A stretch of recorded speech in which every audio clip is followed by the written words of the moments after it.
Hello students, कैसे हैं आप। आशा करती हूँ कि आप सभी अपने घरों में सुरक्षित हैं। सुगम भारती के पिछले वीडियो में हमने पाठ 24 अपनी राहें आप बनाओ पाठ के वस्तुनिष्ठ प्रश्न और अति लघुत्तरीय प्रश्नों का अभ्यास किया।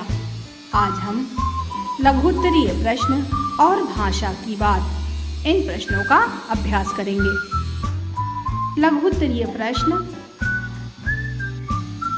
तीसरा, निम्नलिखित प्रश्नों के उत्तर 3 से 5 वाक्यों में दीजिए।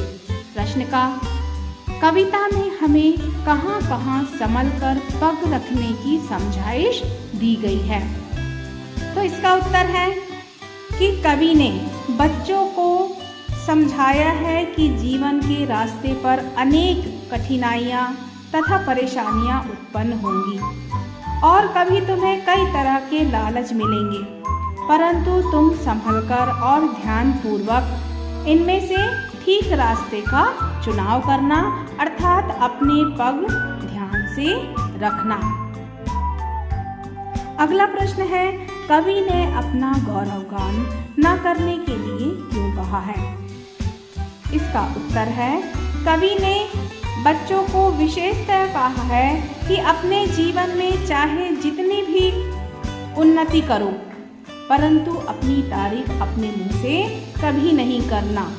इससे अभिमान उत्पन्न होने का खतरा रहता है। अगला प्रश्न है, अपनी राहें आप बनाओ का क्या तात्पर्य है। तो इसका उत्तर है, अपनी राहें आप बनाओ से कवि का तात्पर्य यह है कि बच्चों को अपने जीवन का लक्ष्य स्वयं निर्धारित करना चाहिए, अर्थात हमें दूसरों की होड़ नहीं करनी चाहिए, क्योंकि सभी लोगों की परिस्थितियां भिन्न होती हैं।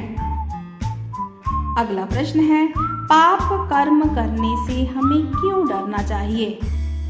इसका उत्तर है, कवि ने कहा है कि जीवन का लक्ष्य पूर्ण करने के लिए हमें सत्कर्म और सच्चे रास्ते को अपनाना चाहिए। इसके विपरीत यदि पाप कर्म को अपनाते हैं तो जीवन अवश्य भ्रष्ट हो जाता है। इसलिए हमें बुराइयों और गलत कार्यों से डरना चाहिए। फिर है भाषा की बात। प्रश्न चौथा है, निम्नलिखित शब्दों का सही उच्चारण कीजिए। मेरे साथ दोहराएं। चित्त, विपत्तियां, नम्र, ध्येय, रक्षा।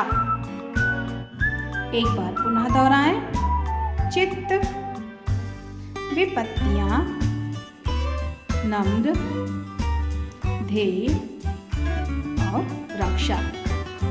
प्रश्न 5वां है, निम्नलिखित शब्दों की वर्तनी शुद्ध कीजिए। तो शुद्ध वर्तनी है संभल, संभल, कांटों, पद चिन्ह और रक्षा। प्रश्न 6वां है, पद के कांटों पर फूलों पर संभल संभल पग धरना सीखो। ऊपर दी गई पंक्ति में फूल के विपरीत अर्थ में कांटे शब्द का प्रयोग किया गया है। इसी तरह निम्नलिखित शब्दों के विपरीत अर्थ लिखिए। यहाँ शब्द हैं आदर, उन्नति, नम्र, पाप और अधिकार। तो आदर का विपरीत शब्द है निरादर। पाप का विपरीत शब्द है पुण्य। उन्नति का विपरीत शब्द है अवनति। अधिकार का विपरीत शब्द है अनाधिकार और नम्र का विपरीत शब्द है उग्र। अगला प्रश्न है, निम्नलिखित बहुवचन शब्दों से एक वचन रूप बनाइए। शब्द हैं राहें, कांटों, पापों, विपत्तियों और अधिकारों। तो इसका एक वचन रूप है राह, कांटा, अधिकार, पाप और विपत्ति। अगला प्रश्न है, पर धन उपकार दोनों शब्दों के आ और उ मिलने पर आ धन उ से औ का विकार होता है और इनसे मिलने से परोपकार शब्द बनता है। इसी प्रकार निम्नलिखित शब्दों की संधि कीजिए। वीर धन उचित, वीरोचित।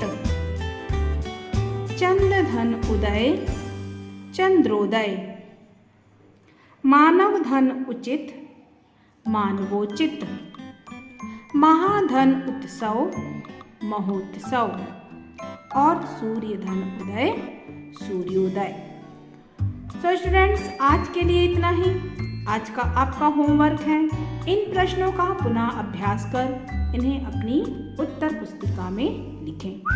Okay students.